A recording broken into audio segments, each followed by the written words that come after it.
बोलती पुस्तके. ज्यांना वाचनाचा नाद त्यांना बोलती पुस्तके घाली साद. आमचं चॅनल सबस्क्राईब करा आणि सबस्क्राईब करायला इतरांनाही सांगा. नमस्कार श्रोते मित्र हो, बोलती पुस्तके सादर करीत आहे ज्येष्ठ लेखक ग वा बेहरे लिखित एक लघु कादंबरी पेला पुरता भरू नये. भाग दुसरा. हेमचंद्र भारावल्यासारखा झाला. ती गेल्याबरोबर एकदम अंधार व्हावा असं त्याला वाटलं. काहीतरी हरवल्यासारखं त्याला जाणवलं. तो नाखुशीनं खुर्चीवरून उठला आणि प्रेक्षागारातील आपल्या खुर्चीवर बसला. पडदा वर गेला. गुलजारची एंट्री पूर्वीच झाली होती. गुलजार एक विरहगीत गात होती. विरहगीतातील शब्द त्याच्या लक्षात येताच त्याचा उत्साह परत आला. गाण्यातील शब्द सहसा कळत नाहीत, पण गुलजारचे उच्चार स्वच्छ होते. भावानुकूल गायनात शब्दांचं महत्त्व ती जाणून होती आणि त्यामुळं तिचे स्वर शब्दांच्या अर्थानं येऊन भिडत होते.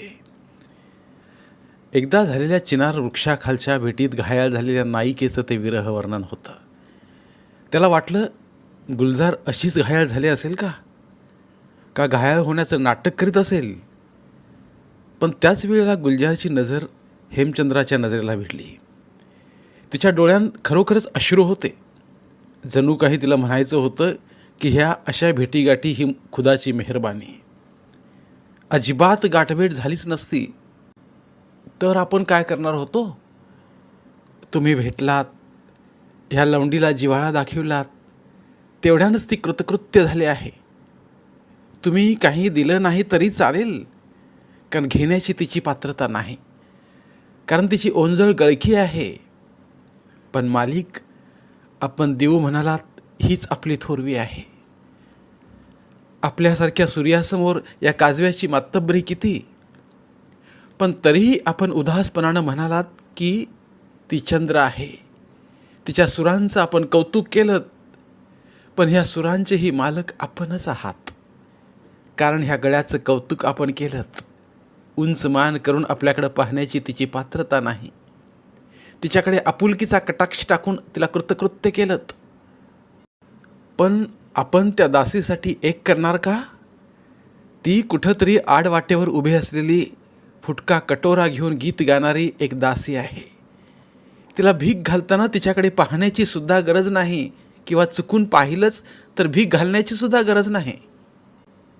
अनेकांच्या मखमली हृदयांचे आपण स्वामी आहात. गुलाब पाकळ्यांच्या रस्त्यावरून आपण चालता. तो सुगंध सोडून, तो परांचा रस्ता सोडून आडवाटेला तिच्या काट्याकुट्यांच्या रस्त्याने आपण पावले उचलाल तरी कशाला.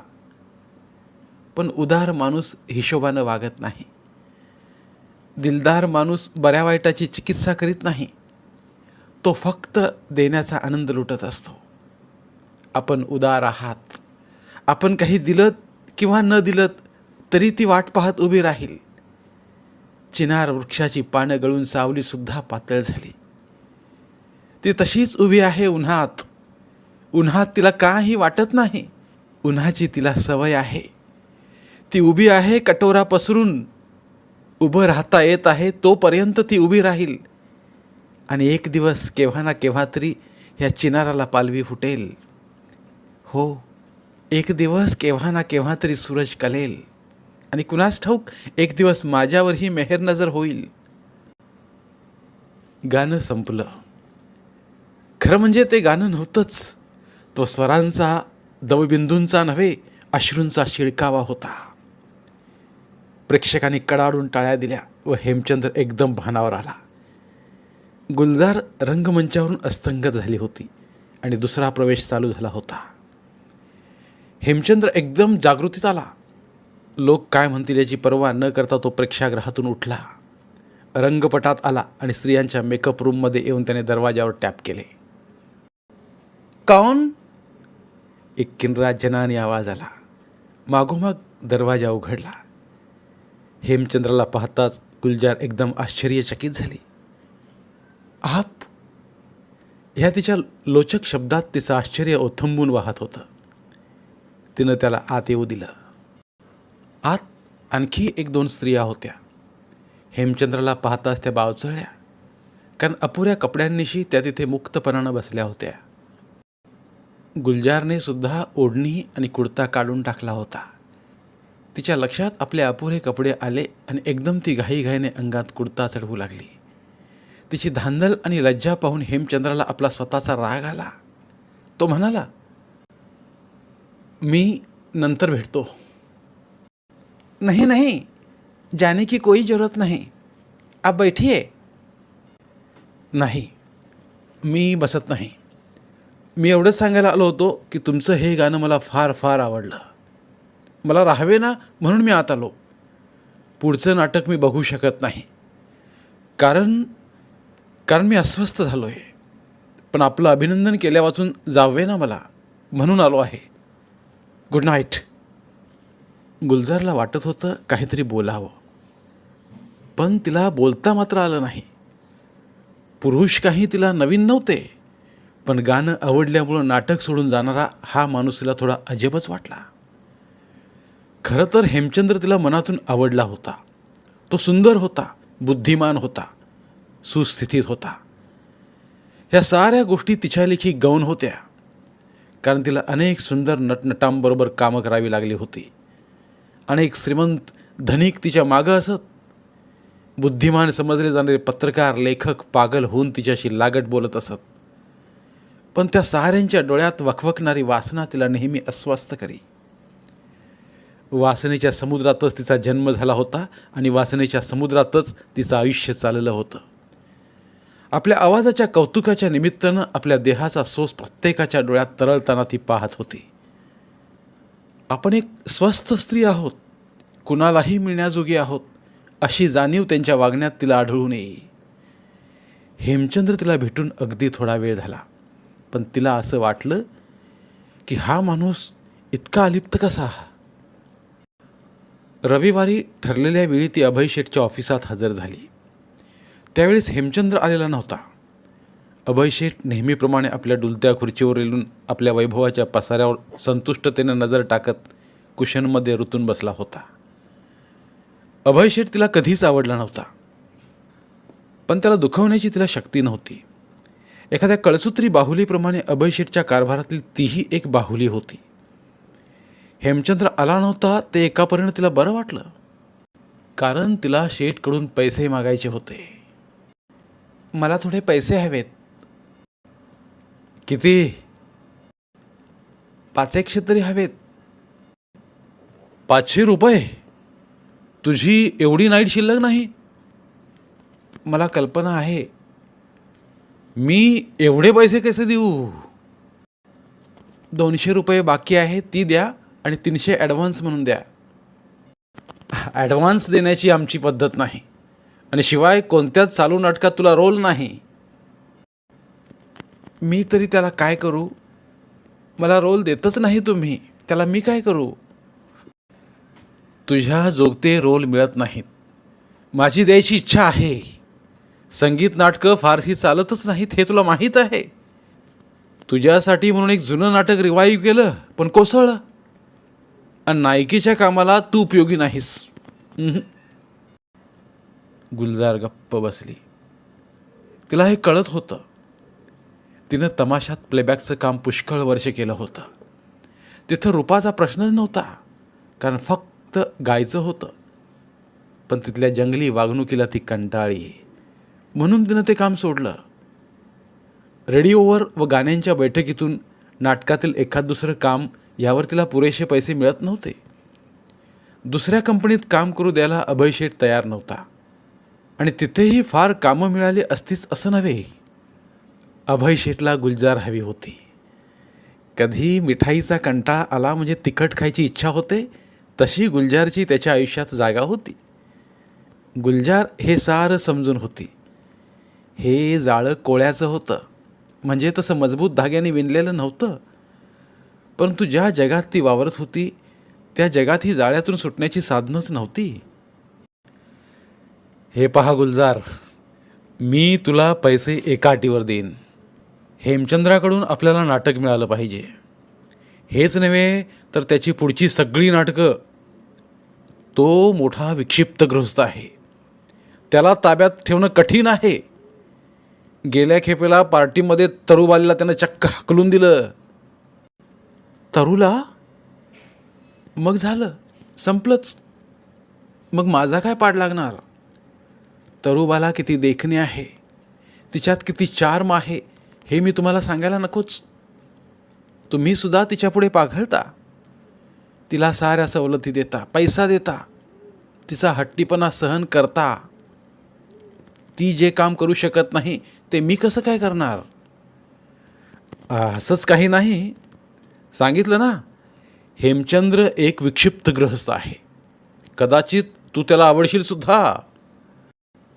तुमची भूल आहे. मेकअप शिवाय मी कशी दिसते ते मला माहीत आहे. हा वाद हवाच कशाला? You try your best. थोड्याच वेळात हेमचंद्र आला.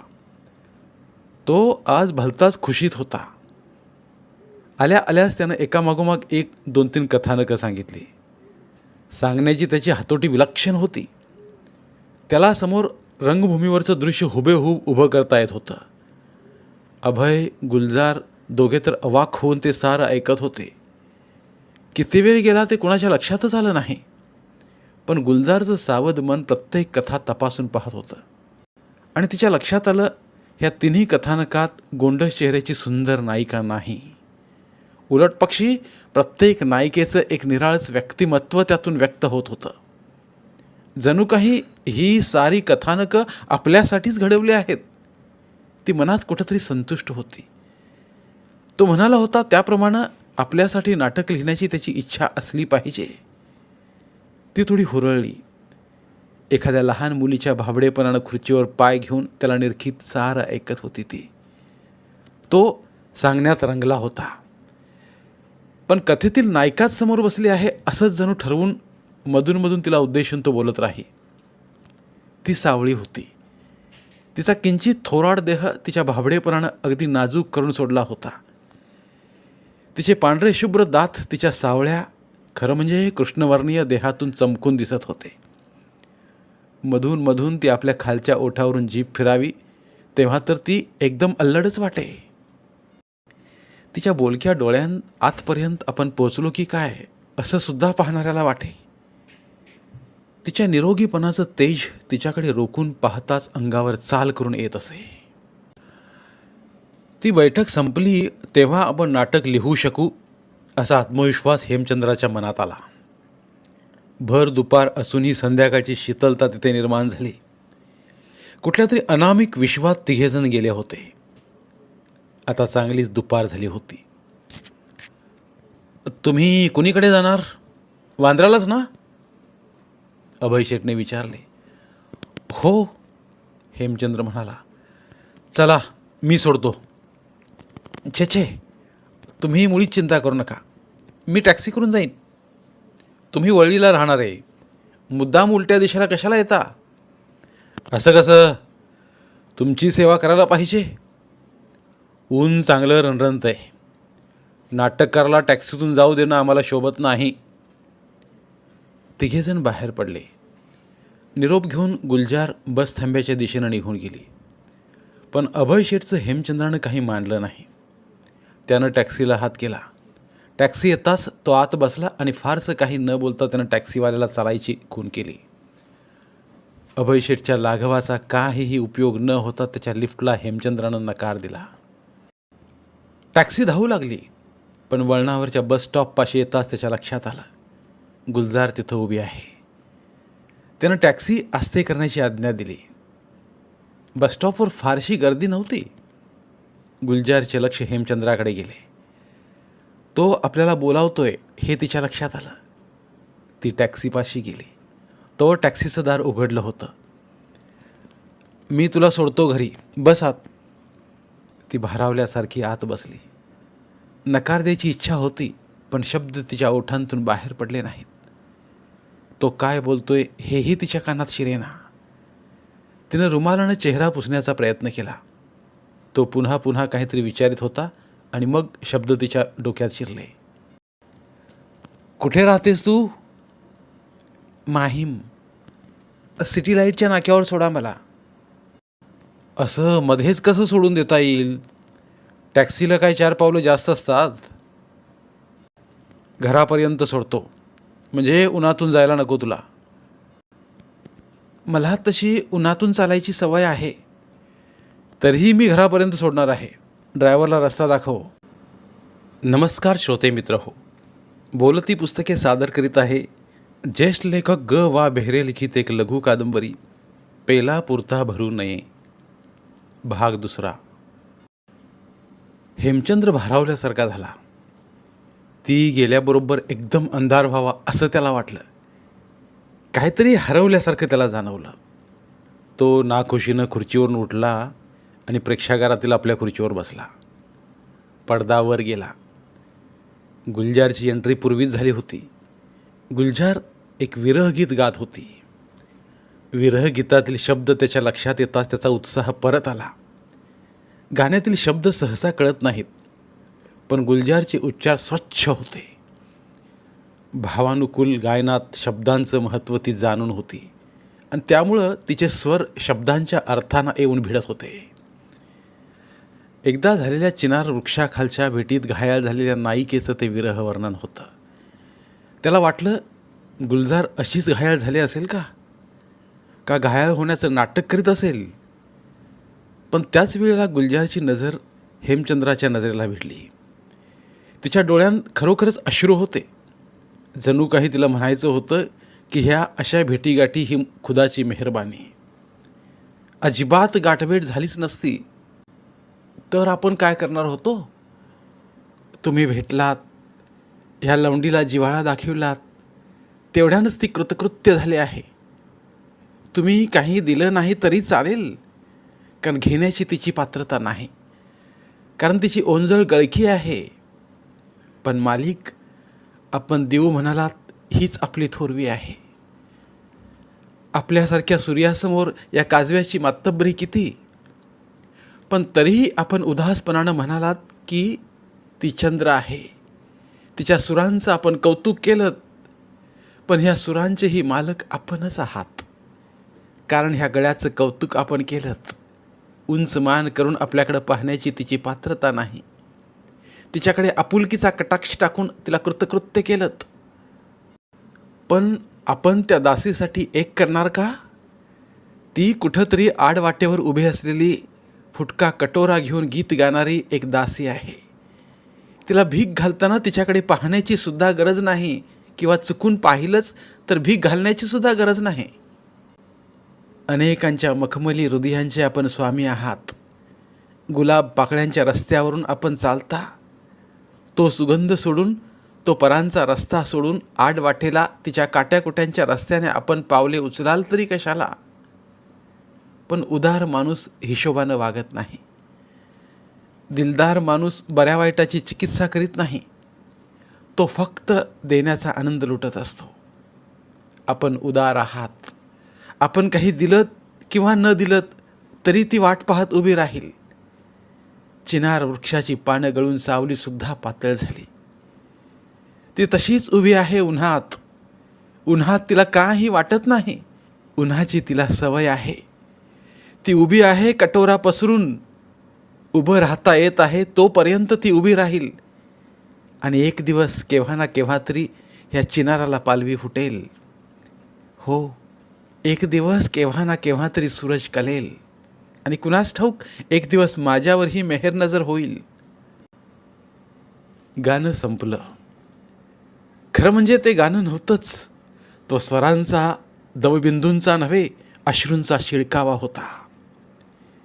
प्रेक्षकांनी कडाडून टाळ्या दिल्या व हेमचंद्र एकदम भानावर आला. गुलजार रंगमंचावरून अस्तंगत झाली होती आणि दुसरा प्रवेश चालू झाला होता. हेमचंद्र एकदम जागृतीत आला. लोक काय म्हणतील याची पर्वा न करता तो प्रेक्षागृहातून उठला. रंगपटात आला आणि स्त्रियांच्या मेकअप रूममध्ये येऊन त्याने दरवाजावर टॅप केले. कौन. एक किनरा जनानी आवाज आला. मागोमाग दरवाजा उघडला. हेमचंद्राला पाहताच गुलजार एकदम आश्चर्यचकित झाली. आप. ह्या तिच्या लोचक शब्दात तिचं आश्चर्य ओथंबून वाहत होतं. तिनं त्याला आत येऊ दिलं. आत आणखी एक दोन स्त्रिया होत्या. हेमचंद्राला पाहताच त्या बावचळल्या. कारण अपुऱ्या कपड्यांनीशी त्या तिथे मुक्तपणानं बसल्या होत्या. गुलजारने सुद्धा ओढणी आणि कुर्ता काढून टाकला होता. तिच्या लक्षात आपले अपुरे कपडे आले आणि एकदम ती घाईघाईने अंगात कुर्ता चढवू लागली. तिची धांदल आणि लज्जा पाहून हेमचंद्राला आपला स्वतःचा राग आला. तो म्हणाला, मी नंतर भेटतो. नहीं नहीं, जाने की कोई जरूरत नहीं, आप बैठिए. नाही, मी बसत नाही. मी एवढंच सांगायला आलो होतो की तुमचं हे गाणं मला फार फार आवडलं. मला राहावे ना म्हणून मी आत आलो. पुढचं नाटक मी बघू शकत नाही कारण मी अस्वस्थ झालो आहे. पण आपलं अभिनंदन केल्या वाचून जावे ना मला म्हणून आलो आहे. Good night. गुलजारला वाटत होतं काहीतरी बोलावं, पण तिला बोलता मात्र आलं नाही. पुरुष काही तिला नवीन नव्हते, पण गाणं आवडल्यामुळं नाटक सोडून जाणारा हा माणूस तिला थोडा अजबच वाटला. खरं तर हेमचंद्र तिला मनातून आवडला होता. तो सुंदर होता, बुद्धिमान होता, सुस्थितीत होता. ह्या साऱ्या गोष्टी तिच्या लेखी गौण होत्या, कारण तिला अनेक सुंदर नटनटांबरोबर कामं करावी लागली होती. अनेक श्रीमंत धनिक तिच्या मागं असत. बुद्धिमान समजले जाणारे पत्रकार लेखक पागल होऊन तिच्याशी लागट बोलत असत. पण त्या साऱ्यांच्या डोळ्यात वखवकणारी वासना तिला नेहमी अस्वस्थ करी. वासनेच्या समुद्रातच तिचा जन्म झाला होता आणि वासनेच्या समुद्रातच तिचं आयुष्य चाललं होतं. आपल्या आवाजाच्या कौतुकाच्या निमित्तानं आपल्या देहाचा सोस प्रत्येकाच्या डोळ्यात तरळताना ती पाहत होती. आपण एक स्वस्थ स्त्री आहोत, कुणालाही मिळण्याजोगी आहोत, अशी जाणीव त्यांच्या वागण्यात तिला आढळून येई. हेमचंद्र तिला भेटून अगदी थोडा वेळ झाला, पण तिला असं वाटलं की हा माणूस इतका अलिप्त कसा. रविवारी ठरलेल्या वेळी ती अभय शेठच्या ऑफिसात हजर झाली. त्यावेळेस हेमचंद्र आलेला नव्हता. अभय शेठ नेहमीप्रमाणे आपल्या डुलत्या खुर्चीवर येऊन आपल्या वैभवाच्या पसाऱ्यावर संतुष्टतेनं नजर टाकत कुशनमध्ये रुतून बसला होता. अभय शेठ तिला कधीच आवडला नव्हता, पण त्याला दुखवण्याची तिला शक्ती नव्हती. एखाद्या कळसूत्री बाहुलीप्रमाणे अभय शेठच्या कारभारातील तीही एक बाहुली होती. हेमचंद्र आला नव्हता ते एकापर्यंत तिला बरं वाटलं, कारण तिला शेठकडून पैसे मागायचे होते. मला थोडे पैसे हवेत. किती? 500 तरी हवेत. 500 रुपये? तुझी एवढी नाईट शिल्लक नाही? मला कल्पना आहे. मी एवढे पैसे कसे देऊ? 200 रुपये बाकी आहे, ती द्या आणि 300 ॲडव्हान्स म्हणून द्या.